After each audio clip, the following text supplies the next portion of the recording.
જ્યારે પણ ઘરમાં કોઈ શાક ના હોય ત્યારે આ તુવેરનું શાક જરૂરથી બનાવી લેજો. હોટલના શાકને પણ ભૂલાવી દે એટલું ટેસ્ટી આ ચટપટું તુવેરનું શાક બને છે અને બનાવવામાં પણ ઈઝી છે અને ખાવામાં તો બહુ જ ટેસ્ટી લાગે છે. અને તમે ભાત સાથે, રોટલી સાથે, પરાઠા સાથે કે પછી ભાખરી સાથે સર્વ કરો, ખાવાની ખૂબ જ મજા આવશે. તો તુવેરનું શાક બનાવવા માટે મેં અહીંયા સૂકી તુવેર આવે છે એ લીધી છે. તો તુવેરને આપણે પલાળવાની છે. તો સૌથી પહેલાં એક વાડકામાં આપણે ગરમ પાણી એડ કરી દઈશું, જેથી ઇન્સ્ટન્ટ આપણી તુવેરો પલળી જશે.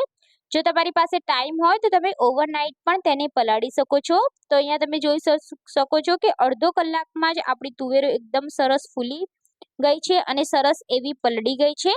તો હવે આપણે તેને કુકરમાં એડ કરી દેવાની છે. તો આ પાણી આપણે કાઢી દેવાનું છે અને તુવેરને કુકરમાં એડ કરી દઈશું. અને તુવેરો બાફવા માટે આપણે જરૂર પૂરતું એટલે કે 2 ગ્લાસ જેટલું પાણી એડ કરી દઈશું. મીઠું એડ કરી દેવાનું છે અને ઢાંકણ ઢાંકી આપણે કુકરની 3 થી 4 વિસલ કરી લેવાની છે અને કુકર ઠંડુ થાય ત્યાં સુધી આપણે રાહ જોઈશું. તો અહીંયા આપણા તુવેરો એકદમ સરસ એવી બફાઈ ગઈ છે, તમે જોઈ શકો છો. તો આપણે તુવેરને ચેક કરી લેવાની, એકદમ સરસ હાથેથી તૂટી જાય એટલે સમજી લેવાનું કે આપણી તુવેરો સરસ એવી બફાઈ ગઈ છે. તો હવે આપણે શાકનો વઘાર કરીશું.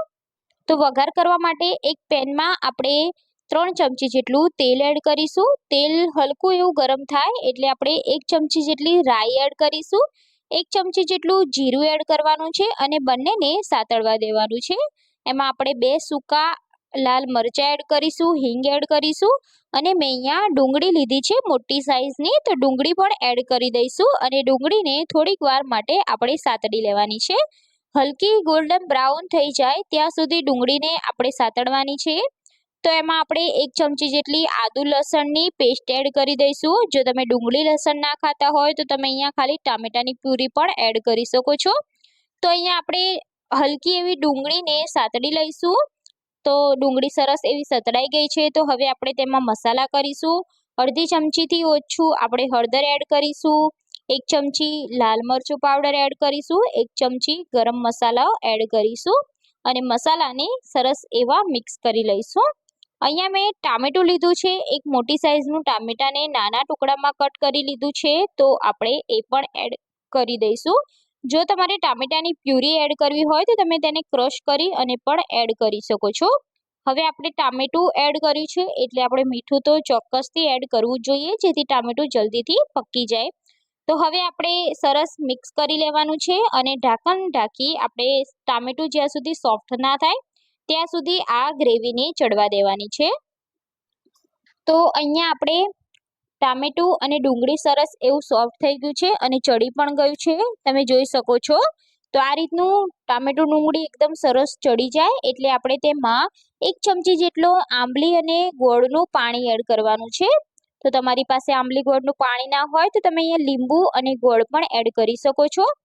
તો આંબલી ગોળનું પાણી એડ કરવાથી આ શાકનો ટેસ્ટ ખૂબ જ સરસ આવશે. તો હવે આપણે એમાં જે તુવેરો બાફીને રાખી છે તે એડ કરવાની છે. તો મેં પાણી અત્યારે યુઝ નથી કર્યું, જો જરૂર લાગશે તો આપણે ઉપરથી થોડું પાણી એડ કરીશું. તો એ તુવેરોને સરસ એવી મિક્સ કરી લેવાની છે. તો અહીંયા આપણે પાણીની જરૂર છે એટલે મેં જે બાફેલું તુવેરનું પાણી છે એ સાઈડમાં રાખ્યું છે. તો આપણે એમાંથી જ પાણી એડ કરીશું. તો જરૂર પૂરતું એડ કરીશું, વધારે એડ નથી કરવાનું. તો લગભગ મેં અડધા કપ જેટલું પાણી એડ કર્યું છે. તો આ પાણી એડ કરવાથી તુવેરનો ટેસ્ટ ખૂબ જ સરસ આવશે. તો હવે આપણે પાણી એડ કર્યા પછી તુવેરોને સરખી ઉકાળવાની છે. તો તુવેરો એકદમ સરસ ઉકળશે એટલે બધા જ મસાલાનો ફ્લેવર તુવેરોમાં આવી જશે. તો હવે આપણે ઢાંકણ લગાવી તેને 5 મિનિટ માટે ઉકળવા દઈશું. તો અહીંયા તમે જોઈ શકો છો 5 મિનિટ જેવું થઈ ગયું છે અને આપણી તુવેરો એકદમ સરસ એવી ઘટ થઈ ગઈ છે અને ઉકળીને પણ રેડી થઈ ગઈ છે. તો આપણી તુવેરો એકદમ સરસ ચડી ગઈ છે. તો હવે આપણે તેમાં લીલા ધાણા એડ કરી દઈશું અને જો તમે લીંબુ એડ કરવા માંગતા હોય તો અત્યારે જ લીંબુ એડ કરી દેવાનું. તો હવે આપણે તુવેરનું શાક બનીને તૈયાર છે. તો આપણે તેને સર્વ કરીશું. તો આ શાકને તમે રોટલી, રોટલા કે પછી ભાત સાથે ખાશો તો ખાવાની ખૂબ જ મજા આવશે. બાળકોને તો આ તુવેરનું શાક બહુ જ ભાવશે, તો બાળકના લંચ બોક્સમાં પણ તમે આપી શકો છો. એટલું ટેસ્ટી પણ છે અને એટલું હેલ્ધી પણ છે. તો ફ્રેન્ડ્સ, તમે પણ ટ્રાય ના કરી હોય તો એકવાર મારી રેસીપીથી જરૂરથી ટ્રાય કરો અને તમને મારી આ રેસીપી કેવી લાગી એ મને કમેન્ટ કરી અને જણાવજો. રેસીપી સારી લાગી હોય તો તમારા ફ્રેન્ડ્સ અને ફેમિલી સાથે શેર જરૂરથી કરી દેજો. અને ચેનલ પર નવા હોય અને ચેનલને સબસ્ક્રાઇબ ના કરી હોય તો સૌથી પહેલાં ચેનલને સબસ્ક્રાઇબ કરી દેજો.